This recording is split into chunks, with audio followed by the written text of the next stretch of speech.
Hello বন্ধুরা, আমি এসে গেছি নতুন একটা রেসিপি তোমাদের সাথে শেয়ার করতে। আজকে হবে নিরামিষ আলুর দম। তো দেখো, প্রথমে তেলটা গরম করতে দিয়ে দেবো। তেলটা একটু গরম হয়ে গেলে তার ওপর দিয়ে দেবো ফোড়ন। কি ফোড়ন দেবো? ফোড়ন দেবো 5 ফোড়ন। ঠিক আছে, তারপরে দিয়ে দেবো একটু তেজপাতা। কি দেবো? তেজ তেজ মানে তেজপাতা। তারপরে দুটো শুকনো লঙ্কা দিয়ে দেবো। শুকনো লঙ্কার গন্ধটা কি ভালো লাগে না? শুকনো লঙ্কা দুটো ফাটিয়ে কেটে দিয়ে দিলাম।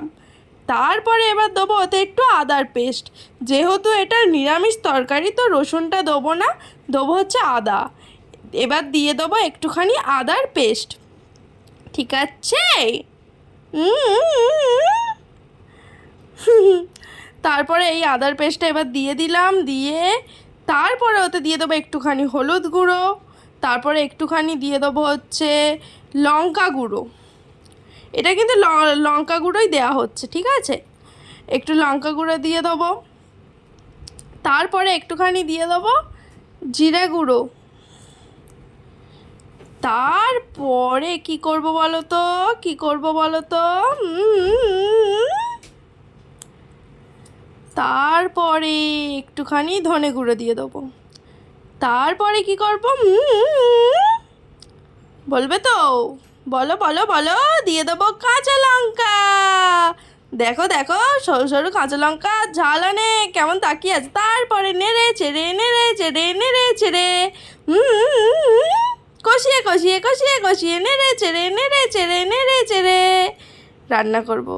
কষে কষে কষে কষে কষে কষে মশলাটা ভালো করে কষবো যতক্ষণ না তেল ছেড়ে দিচ্ছে। ঠিক আছে। তারপরে একটু স্বাদ মতো নুন দিয়ে দেবো, না হলে জমে নাকি। তারপর নুনটা দেওয়ার পরে নেড়ে চেড়ে রান্না করতে হবে, ঠিক আছে। রান্না করার মানেই হলো নেড়ে চেড়ে কষিয়ে কষিয়ে কষিয়ে রান্না, ঠিক আছে। খুব সহজ পদ্ধতিতে রান্না, ঠিক আছে। তোমরা দেখবে আর শুধু করবে। তারপরে এতে দিয়ে দেবো একটুখানি টমেটো কুচি। কি দেবো? টমেটো কুচি।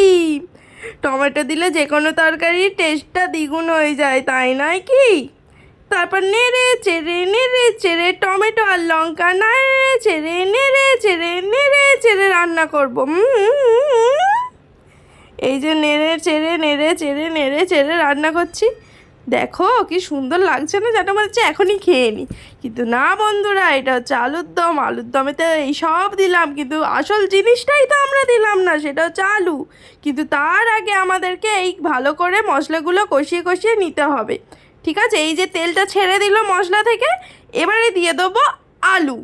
আলুগুলো দেখো পুরো ধুয়ে ভালো করে, আলুতে একটু বালি বালি থাকে, সেগুলো ভালো করে ধুয়ে তারপরে হচ্ছে দিলাম কড়াই। তো মশলার সাথে আলুগুলো আবার কি করতে হবে?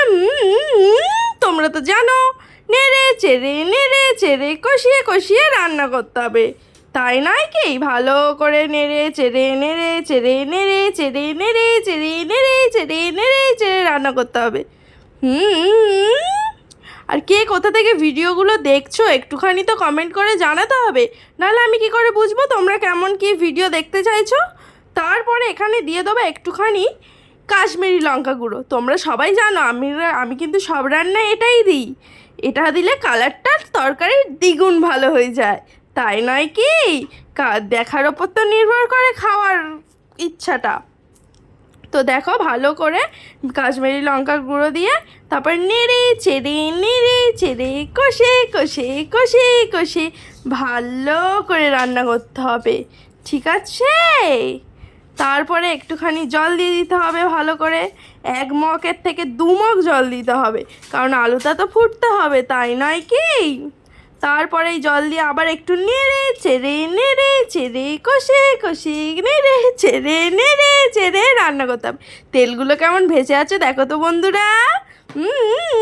তারপরে একটুখানি চিনি দিয়ে দিতে হবে, কারণ মিষ্টি তরকারি আমি খেতে খুব ভালোবাসি, কিন্তু এটা মিষ্টি হবে, একটু ঝালঝালি হবে, কিন্তু মিষ্টি দিলে কালারটাও ভালো হয়। তো তো তারপরে হচ্ছে একটু ঢাকা দিয়ে দেওয়া হবে। এই দেখো লোভনীয় জিনিস, তরকারি রেডি। আলুর দমটা কেমন তাকিয়ে আছে না, শুধু লুচির দরকার, লুচি করে খেয়ে নিতে হবে। দেখো ধোঁয়াটা বেরিয়েছে কেমন। তারপরে দিয়ে দিতে হবে এটা স্পেশাল মশলা, এলাচগুলো ভালো করে থেতো থেতো থেতো থেতো থেতো থেতো থেতো থেতো থেতো করে তারপরে এই গুঁড়োগুলো দিয়ে দিতে হবে। কোথায় কোথায় কোথায়? তরকারিতে। সেন্টটা দ্বিগুণ ভালো হয়ে যায়। দেখো কত সুন্দর হয়ে গেল না? ভালো লাগলে লাইক, কমেন্ট, সাবস্ক্রাইব করো। আলুটা দেখতে পাচ্ছ সিদ্ধ হয়ে গেছে।